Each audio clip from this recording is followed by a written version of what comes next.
vous avez appris la disparition de Gisèle Halimi, quelle a été votre première réaction?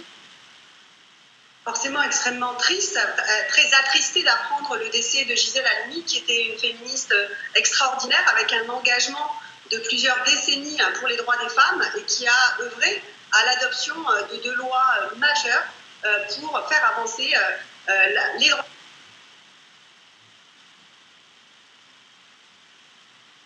des femmes et la lutte contre les violences sexistes et sexuelles.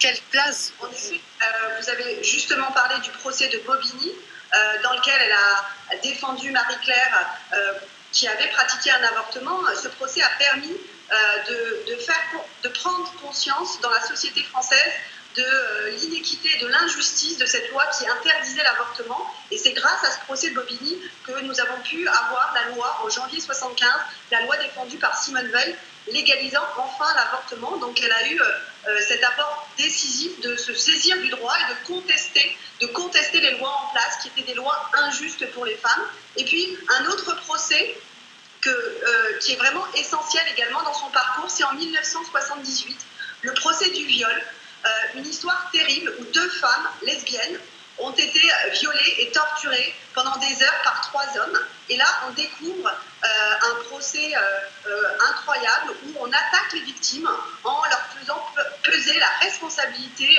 de ce qu'elles avaient subi. Et suite à ce procès là aussi emblématique, on a pu arracher, nous féministes, grâce à Gisèle Halimi, la loi sur le viol, la loi sur le viol en 1980 qui reconnaît le viol comme un crime. Et ça, c'est aussi une avancée majeure, même si encore aujourd'hui, le viol est souvent mal considéré et mal jugé dans notre pays.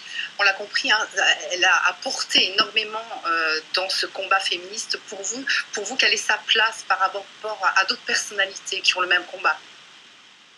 Je pense que c'est surtout un rôle de modèle, vraiment un rôle de modèle quant à son engagement. Elle est extrêmement tenace, extrêmement courageuse.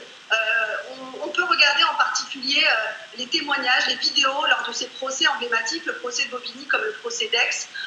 Et elle était conspuée, injuriée, bousculée à la sortie du prétoire. Elle a même été menacée par de nombreux antiféministes à l'époque, et elle a toujours tenu bon, tenu la ligne de ses convictions féministes, et elle était d'une rare ténacité. Et c'est, je pense, ça qui nous inspire aujourd'hui et qui doit être notre modèle dans nos luttes actuelles, cette ténacité malgré l'adversité, malgré les attaques antiféministes qu'elle a constamment subies, que ce soit dans son combat pour l'avortement, comme dans son combat pour la reconnaissance du viol comme un crime.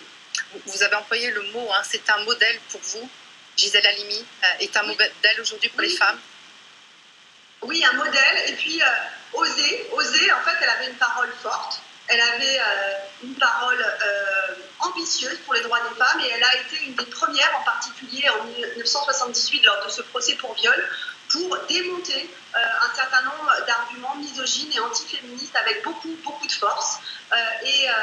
En fait, nous nous retrouvons 40 ans après à porter le même combat. Donc oui, un modèle, parce que nous portons aujourd'hui, nous, génération MeToo, 40 ans après, le même combat qu'elle sur la lutte contre les violences sexistes et sexuelles, et d'interroger le droit. Je pense que ça aussi, c'est quelque chose qu'on peut apprendre d'elle, d'interroger le droit et d'interroger les lois qui sont injustes pour les droits des femmes. Et je vous citerai une petite citation lors du procès de Bobigny, où la plaignante, la victime, dit « Mais monsieur le juge, je ne suis pas coupable, c'est votre loi qui est coupable. » Et effectivement, d'interroger le droit et d'essayer de faire évoluer le droit, c'est ce qu'on lui doit. Et on dit un grand merci à Gisèle Halimi pour ça. Et merci à vous, Céline Pic, d'avoir été avec nous sur France Info pour évoquer Gisèle Halimi qui est partie à l'âge de 4 ans.